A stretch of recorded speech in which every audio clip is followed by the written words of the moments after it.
네, 여러분 안녕하십니까? 어제 대선 후보들의 제1차 TV 토론 어떻게 보셨습니까? 그 사람들이 하는 공약 내용 믿음이 갔습니까? 아니면 서로 토론 과정에서 어떤 사람의 의견이 더 옳은지 그른지 판단이 서셨습니까? 아니면 그 사람들이 그 말하는 공약 내용보다는 말하는 태도, 또 그 말을 하는 과정에서 드러나는 그 사람의 인품과 능력, 이런 것들에 더 눈길이 가셨습니까? 그 사람들의 그 머리를 매만지고 나온 모양, 어, 옷을 얼마나 맵시 있게 입었는지, 넥타이 색깔은 적절하게 골랐는지, 넥타이 모양은 어떤지, 또는 뭐 하다못해 저 사람이 카메라 앞에서 다른 사람과 비교해서 관상을 보니 저 사람은 대통령감이구나. 아유, 저 사람 참 딱하다. 이런 생각이 드셨습니까? 아마 판단은 다 제각각 다를 것입니다만, 저 또한, 저 사람은 눈에 괜찮다라는 사람도 있었고, 아유, 참, 저래서 어떻게 대통령이 되겠다고 하는 것인지 딱한 생각이 드는 그런 모습들도 있었습니다. 내용을 좀 살펴보겠습니다. 어제 가장 특징적으로 눈에 들어온 것은 이재명 민주당 대선 후보가 커피 원가 120원이라고, 커피 한 잔 5천 원짜리 파는데 원가는 120원밖에 안 된다는 식으로 5월 16일 날 얘기한 게 있습니다. 군산에 가서 그런 얘기를 했었는데요. 이제 그거에 대해서 다른 후보들이 지금도 그렇게 생각하고 있는지를 캐서 물었고, 또 하나는 호텔 경제론이라고 해서 호텔에 예약만 하고 나중에 그 예약을 취소하더라도 예약만 했다는 사실 자체가 그 지역 경제를 활성화시키는 효과를 거둘 수 있다. 뭐 이렇게 얘기한 것이 엉터리 아니냐, 이런 논란이 있었습니다. 경제라는 것은 돈이 돌고 도는 것이다 라고 했던 그 이재명 후보의 말은 사실은 어, 부분적으로 옳은 이야기입니다. 그것이 이른바 호텔 경제론이라는 건데요. 가령 관광객이 호텔을 예약하고 예약금 10만 원을 이제 보내주면은 호텔 주인이 이 돈으로 식품 가게의 외상값을 갚고, 식품 가게 주인은 그것으로 통닭을 사 먹고, 통닭 가게 주인이 그렇게 해서 벌은 돈으로 신발값 외상을 갚고, 또 신발 가게 주인이 빵을 사 먹는 식으로 선순환을 계속해서 호텔로 10만 원이 돌아온다. 여행객이 호텔 예약을 취소하고 10만 원을 환불해 가도 돈이 도는 것이다. 그것이 경제다. 라고 말했습니다. 아마 그 이재명 후보는 돈을 풀면 연쇄적으로 소득과 소비 증가를 촉발을 해서 경제가 활성화된다는 이른바 승수 효과를 말하는 것 같습니다. 이것은, 이런 승수 효과에 대한 것은 이른바 소득 주도 성장론하고 매우 닮아 있는 그러한 이야기입니다. 이재명이 말한 호텔 경제론은 문재인이 말했던 소득 주도 성장론하고 닮아 있는 겁니다. 그러니까 정부가 강제적으로 주도를 해서 기업에서 일하는 종업원들의 그 임금을 대폭적으로 인상을 시키면, 최저임금을 인상을 시키면 그 인상된 돈을 가지고 또 일정 돈을 뭐 기본소득 이래 가지고 1인당 얼마씩 돈을 퍼주면 이 사람들이 그 돈을 가지고 가서 통닭도 사 먹고 영화도 보고 뭐 미용실에도 가고 이렇게 될 것 아니냐. 그렇게 소비를 하고 나면 그 돈이, 그 돈으로 해서 버는 사람이 또 2차 소비를 일으키고, 2차 소비에서 또 돈을 버는 사람이 3차 소비를 일으키고, 이게 소비가 계속 자극을 받고 돌고 돌아서 결국은 그 종업원에게 많은 임금을 지불했던 기업의 제품이 많이 팔리는 효과로 이어져서 결국은 소득이 성장을 주도할 것이다.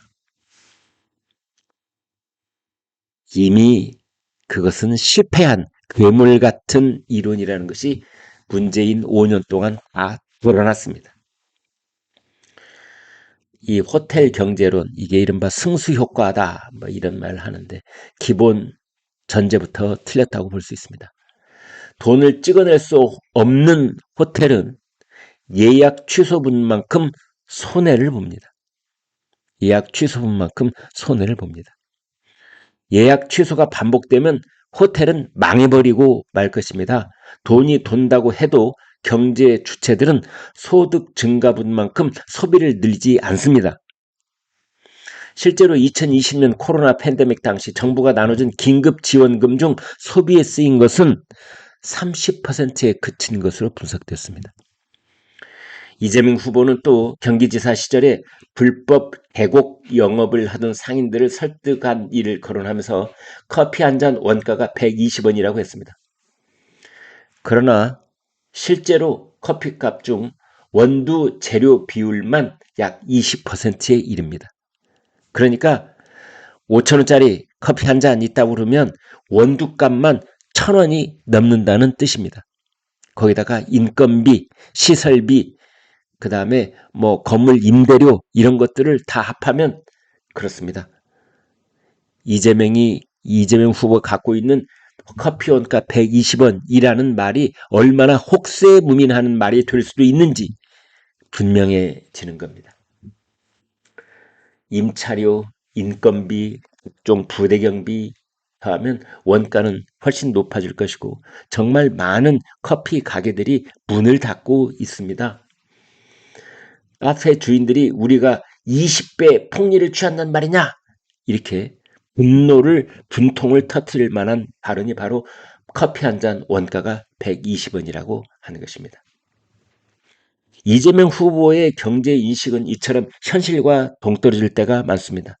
그런데 달콤한 몇 마디, 매우 선동적인 몇 마디, 그리고 경제 이론을 살짝 비튼 그런 이론을 동원을 해서 유권자들의 귀를 홀리고 있는 겁니다.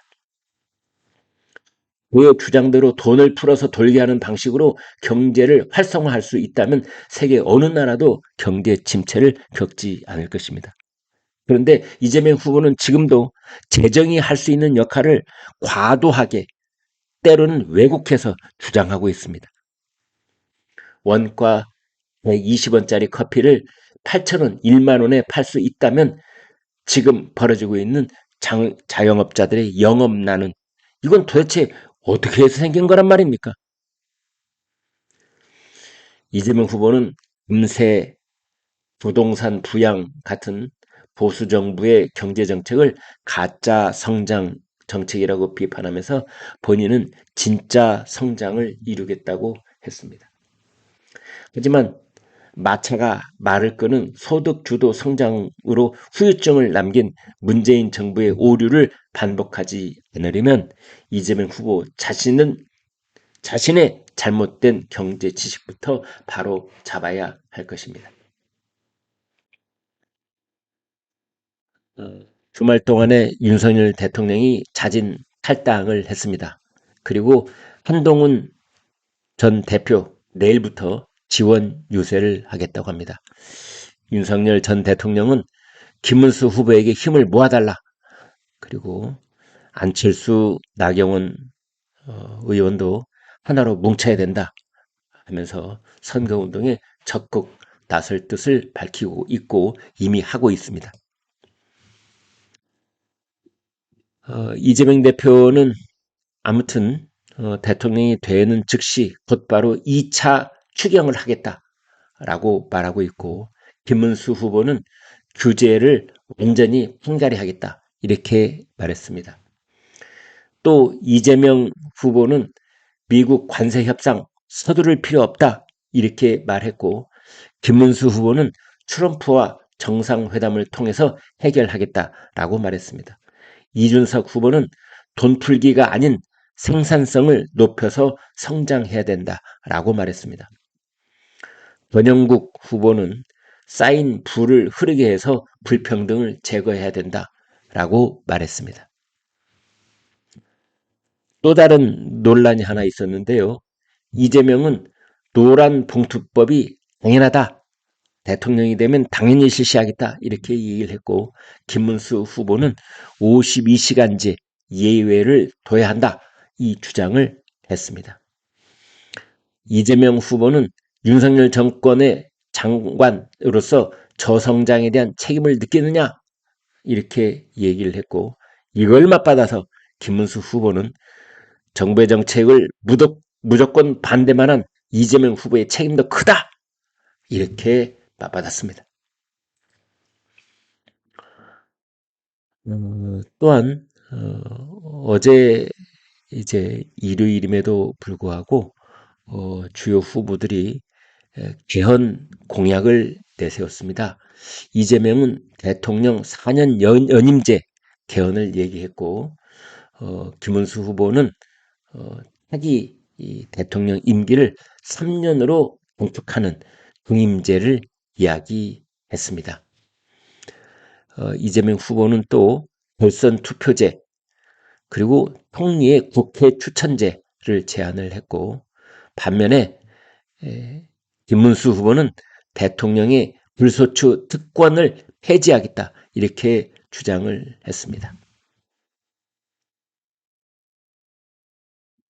외교에 관한 얘기가 잠깐 나왔는데요. 통상 정책을 얘기하면서 나온 이야기입니다. 이건 TV 토론 과정에서 나온 건데, 이재명 후보는 한미일 협력에 몰빵해서는 안 된다 이렇게 말했습니다. 몰빵이라는 말을 나중에 올인이라는 말로 고치기는 했습니다만, 처음에 나온 말이 한미일 협력에 몰빵해서는 안 된다라고 말을 했고, 김문수 후보는 통상 전략 친중으로 흘러서는 안 된다라고 분명하게 못 박아 이야기했습니다. 이재명 후보는 중국과 러시아 관계도 중요해서 잘 관리해야 된다라고 말을 했고, 김문수 후보는 이재명 후보의 과거 발언, 그것을 예로 들면서 미국으로서도 끔찍할 정도의 생각을 갖고 있는 발언들이 있다라고 소개를 했습니다. 이준석 후보 역시 이재명의 친중 성향을 규정하면서 협공을 펼쳤습니다.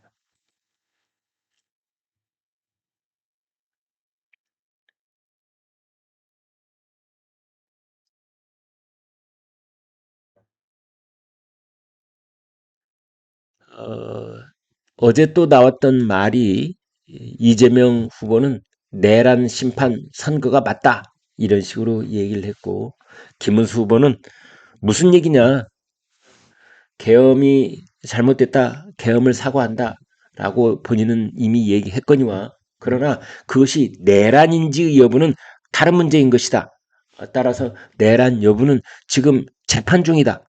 그리고 헌법재판소 재판도 내란 부분은 빼버린 것이다. 이렇게 얘기를 하면서 내란 여부는 김문수 후보가 직접 본인의 입으로 규정하지 않았습니다. 자, 여기까지 어제 있었던 TV 토론 간략하게 핵심 쟁점을 여러분과 살펴봤는데요. 이런 생각이 들었습니다. 김문수 후보가 사실은 순발력은 약간 떨어지더라고요. 그러니까 대개 이재명 혹은 권영국 이런 사람들은 김문수 후보가 얘기를 하면은 중간에 말을 이렇게 뜯어채가는, 그리고 김문수 후보가 채 말을 꺼내기도 전에 혹은 채 말을 마치기도 전에 그 말을 바로 채가서 자기가 발언을 하고, 김문수 후보의 발언을 중간에 이렇게 제재를 하기도 하고 그런 모습을 볼 수 있었습니다. 반면에 김문수 후보는 그런 순발력과 상대를 순간순간 낚아채고 공격하고 뭐 이런 모습을 보이지는 않았지만, 김문수 후보는 적어도 자신이 알고 있는 것을 정직하게 이야기하는 그러한 힘은 있다라는 게 제 인상이었습니다. 토론을 전체적으로 토론의 그 현안을 제대로 꿰뚫고 있고, 그 다음에 적절한 질문을 던질 줄 알고 그 문제점을 간략하게 찝어낼 수 있는 능력은 역시 젊음의 힘인가요? 머리가 뛰어나서 그런가요? 이준석 후보가 그런 점은 돋보였다라고 말할 수 있겠습니다. 민주노동당의 권영국 후보에 대해서는 논평하지 않겠습니다. 다만 권영국 후보가 그 사자 토론을 하는 거기에 참가할 자격이 있다고 봐야 되는지라는 회의는 좀 들었습니다.